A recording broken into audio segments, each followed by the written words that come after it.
ಅತಿ ಭೀಕರವಾದಂಥ ಘಟನೆ ಇದು. ಇಲ್ಲಿ ಏನಾಗಿದೆ ಅಂದರೆ, ಓರ್ವ 13 ವರ್ಷದ ಬಾಲಕನನ್ನ ಅಪಹರಿಸಿದ್ದಾರೆ. ಅದಾದ ಬಳಿಕ ಪೋಷಕರು ಪೊಲೀಸರಿಗೆ ಈ ವಿಚಾರವನ್ನ ತಿಳಿಸಿದ್ರು ಎನ್ನುವಂಥ ಕಾರಣಕ್ಕಾಗಿ ಆ ಬಾಲಕನನ್ನ ಅತ್ಯಂತ ಬರ್ಬರವಾಗಿ ಕತ್ತನ್ನ ಕೊಯ್ದು ಅದಾದ ಬಳಿಕ ಪೆಟ್ರೋಲ್ ಹಾಕಿ ಆತನ ದೇಹವನ್ನ ಸುಟ್ಟು ಹಾಕಿಬಿಟ್ಟಿದ್ದಾರೆ. ಅಯ್ಯೋ, ನಿಮ್ಮ ಲಜ್ಗೆಟ್ಟವ್ರು ಕಂಡ್ರಿ ನೀವೆಲ್ಲ. ಬಂಧುಗಳೇ, ಅರಕೆರೆಯ ಬೆಂಗಳೂರಿನ ಅರಕೆರೆ ಈ ಬಂದರಘಟ್ಟ ರೋಡ್ ಬಳಿ ಇದೆಯಲ್ಲ, ಶಾಂತಿನಿಕೇತನ ಬಡಾವಣೆಯ ನಿಶ್ಚಿತ್ ಎನ್ನುವಂಥ ಬಾಲಕ, ಆತನ ವಯಸ್ಸು 12ರಿಂದ 13 ವಯಸ್ಸಿನ ಆಸುಪಾಸು. ಆತನ ತಂದೆ ಪ್ರಾಧ್ಯಾಪಕರಾಗಿ ಕೆಲಸವನ್ನ ಮಾಡ್ತಾ ಇದ್ರು. ಮೊನ್ನೆ ಏನಾಗಿದೆ ಅಂದ್ರೆ, ರಾತ್ರಿ 8 ಗಂಟೆ ಆದರೂ ಕೂಡ ಆತ ಮನೆಗೆ ಬಂದಿಲ್ಲ. ಸಹಜವಾಗಿ ಮನೆಯಲ್ಲಿ ಆತಂಕ ಶುರುವಾಗಿದೆ. ಆರಂಭದಲ್ಲಿ ಆಟ ಆಡೋದಕ್ಕೆ ಹೋಗಿದ್ದಾನೆ, ಫ್ರೆಂಡ್ಸ್ ಮನೆಗೆ ಹೋಗಿದ್ದಾರೆ ಅಂತ ಅಂದ್ಕೊಂಡಿದ್ದಾರೆ. ಎಲ್ಲ ಕಡೆಗಳಲ್ಲೂ ಕೂಡ ಸರ್ಚ್ ಮಾಡಿದ್ದಾರೆ. ಎಲ್ಲೂ ಕೂಡ ಆತನಿಗೆ ಸಂಬಂಧಪಟ್ಟ ಹಾಗೆ ಸುಳಿವು ಸಿಕ್ಕಿಲ್ಲ. ಅದಾದ ಬಳಿಕ ಅವರು ಎಲ್ಲ ಕಡೆಗಳಲ್ಲೂ ಕೂಡ ಹುಡುಕಾಡೋದಕ್ಕೆ ಶುರು ಮಾಡ್ಕೊಂಡಿದ್ದಾರೆ. ಆತನ ಸೈಕಲ್ ಪಾರ್ಕ್ ಒಂದರ ಬಳಿ ಪತ್ತೆಯಾಗಿದೆ. ಹೀಗಾಗಿ ಆತಂಕ ಜಾಸ್ತಿ ಆಗಿದೆ. ತಕ್ಷಣವೇ ಅವ್ರು ಏನು ಮಾಡ್ತಾರೆ ಅಂದ್ರೆ, ಹುಳಿಮಾವು ಪೊಲೀಸ್ ಠಾಣೆಗೆ ಹೋಗಿ ದೂರನ್ನು ಕೊಡ್ತಾರೆ, ನಮ್ಮ ಮಗ ನಾಪತ್ತೆಯಾಗಿದ್ದಾನೆ ಅಂತ. ಹೀಗೆ ದೂರು ಕೊಟ್ಟು ವಾಪಸ್ ಬರ್ತಾ ಇದ್ದ ಹಾಗೆ ತಂದೆಗೆ ಒಂದು ಫೋನ್ ಬರುತ್ತೆ.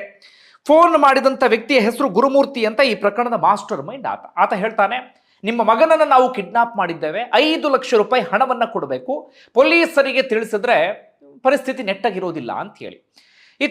ಇವ್ರು ಏನು ಮಾಡಿದ್ದಾರೆ, ಯಾರು ಪೋಷಕರು, ಸಹಜವಾಗಿ ಆತಂಕ ಶುರುವಾಗಿದೆ.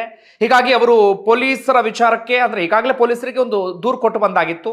ಮತ್ತೆ ಈ ರೀತಿಯಾಗಿ ಕಾಲ್ ಬಂದ ವಿಚಾರವನ್ನ ಪೊಲೀಸರ ಗಮನಕ್ಕೆ ತಂದಿಲ್ಲ. ಹೇಗಾದ್ರೂ ಮಾಡಿ ದುಡ್ಡನ್ನ ಹೊಂದಿಸಿ ಕೊಟ್ಟು ಮಗನನ್ನ ಬಿಡಿಸ್ಕೊಂಡು ಬರಬೇಕು ಅಂತ ಪ್ಲಾನ್ ಮಾಡ್ಕೊಂಡಿದ್ದಾರೆ.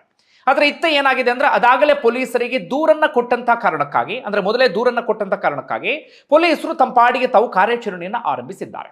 ಈ ರೀತಿಯಾಗಿ ಕಿಡ್ನಾಪ್ ಮಾಡಿದಂಥವರಿಗೆ ಪೊಲೀಸರು ಕಾರ್ಯಾಚರಣೆಯನ್ನು ಆರಂಭಿಸಿದ್ದಾರೆ ಎನ್ನುವಂಥ ವಿಚಾರ ಗೊತ್ತಾಗುತ್ತೆ.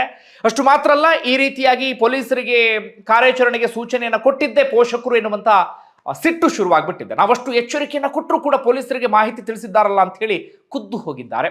ತಕ್ಷಣವೇ ಅವ್ರು ಮಾಡಿದಂಥ ನೀಚ ಕೆಲಸ ಏನು ಗೊತ್ತಾ, ಆ ಬಾಲಕನನ್ನ ಚಿಕ್ಕ ಹುಡುಗ ಅನ್ನೋದನ್ನು ಕೂಡ ನೋಡಿಲ್ಲ, ಯಾವುದನ್ನು ಕೂಡ ಯೋಚನೆ ಮಾಡಿಲ್ಲ, ಆತನ ಕತ್ತನ್ನು ಕುಯ್ದು ಬಿಟ್ಟಿದ್ದಾರೆ. ಅದಾದ ಬಳಿಕ ಆತನ ದೇಹವನ್ನ ಪೆಟ್ರೋಲ್ ಹಾಕಿ ಅರಣ್ಯ ಪ್ರದೇಶವೊಂದರಲ್ಲಿ ಸುಟ್ಟು ಹಾಕಿಬಿಟ್ಟಿದ್ದಾರೆ. ಮಾರನೇ ದಿನ ಅಲ್ಲಿ ಯಾರೋ ಈ ಕುರಿ ಮೇಯಿಸೋಕೆ ಹೋದಂಥವರು ಆ ದೇಹವನ್ನ ನೋಡಿ ಅದಾದ ಬಳಿಕ ಪೋಷಕರ ಗಮನಕ್ಕೆ ತಂದಿದ್ದಾರೆ. ಅದನ್ನು ನೋಡಿ ಪೋಷಕರ ಪರಿಸ್ಥಿತಿ ಅದು ಹೇಗೆ ಆಗಿರ್ಬೇಡ ಹೇಳಿ, ನಾವು ಅದನ್ನ ಊಹೆ ಮಾಡಿಕೊಳ್ಳೋದಿಕ್ಕೂ ಕೂಡ ಸಾಧ್ಯ ಆಗೋದಿಲ್ಲ.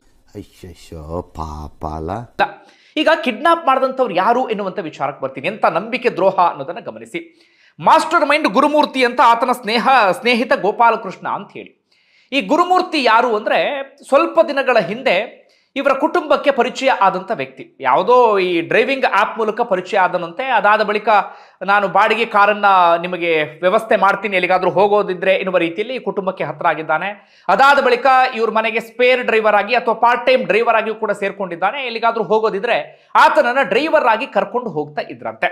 ಅದೇ ಸಂದರ್ಭದಲ್ಲಿ ಆತ ಏನ್ ಮಾಡಿದ್ದಾನೆ ಅಂದ್ರೆ, ಮನೆಯಲ್ಲಿರುವಂತ ಬಾಲಕ ಈ ನಿಶ್ಚಿತ್ನ ಪರಿಚಯವನ್ನ ಆತ ಮಾಡ್ಕೊಂಡಿದ್ದಾನೆ.